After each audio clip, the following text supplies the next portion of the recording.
Boy Gets Girl. Okay. It's a play that begins with a blind date, and we have an apparently friendly conversation between a young man and a young woman.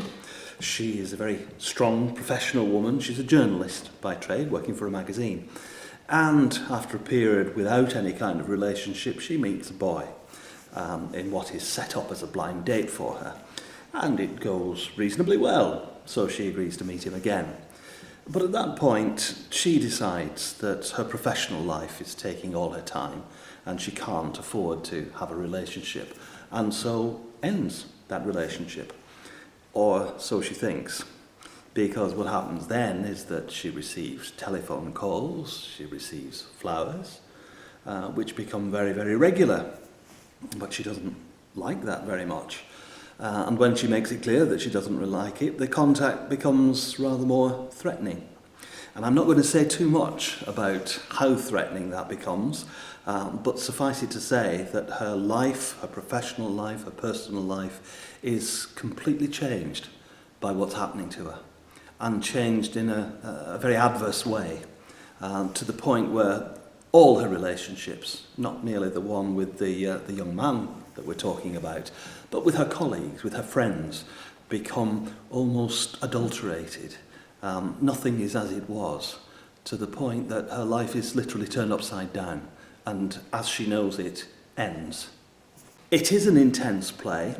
It's a drama which focuses very much on the emotional impact of what are real life events. This is not fiction. This particular story is fiction, but of course the background to it is very much rooted in reality. There are all sorts of abusive relationships that go on. There are all sorts of people's lives who are ruined by contact which they find unwelcome and which becomes more and more threatening and even violent. So it has a very real basis, and it feels real.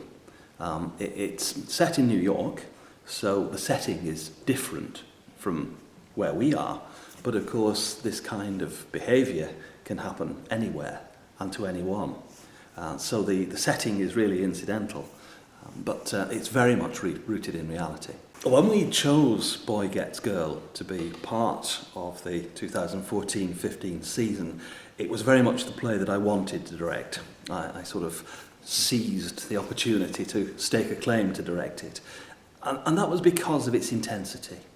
And the opportunity to do a play like that in a setting like the Forge, where we are now, really is something rather special. Because in here, when we have an emotional play, a play which impacts on its audience, the very closeness of the audience makes it even more intense. And I saw the opportunities to create something which I hope will be very special, and which will be memorable for our audiences. I like to see the rehearsal process as very much one of exploration. I'm not a director who has a clear plan, a clear plot about things like the movement on the stage. I like to work with actors to see what happens, to work with them rather than to dictate to them, so that we discover things together. And that's very real. I think the way an actor's impulse to move, for example, is usually pretty accurate. And if it isn't, we can vary it.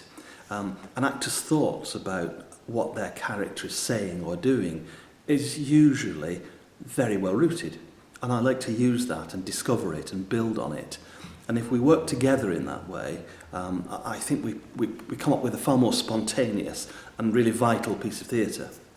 We've started rehearsal now, and all my cast are grappling with the American accent, with varying degrees of success. But I think authenticity of that kind of issue is very important, because for an audience, if their ear picks up something which is not correct or which sounds jarring in some way, that has an impact on the characterization. And these people who I want to be very real to our audience become less real. So there are technical elements about the performances that I'm asking for from my cast, and there are very real emotional depths which I'm wanting them to explore. It's early days, but I think we may be in for something rather special. This is a play that probably most people won't have heard of, and it's comparatively easy to attract an audience for a play which is very familiar, People know what they're going to get. I'd like our audiences to take a bit of a risk.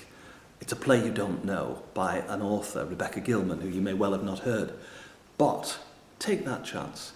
Get down and come and see it, because I think it will be one that you will find memorable.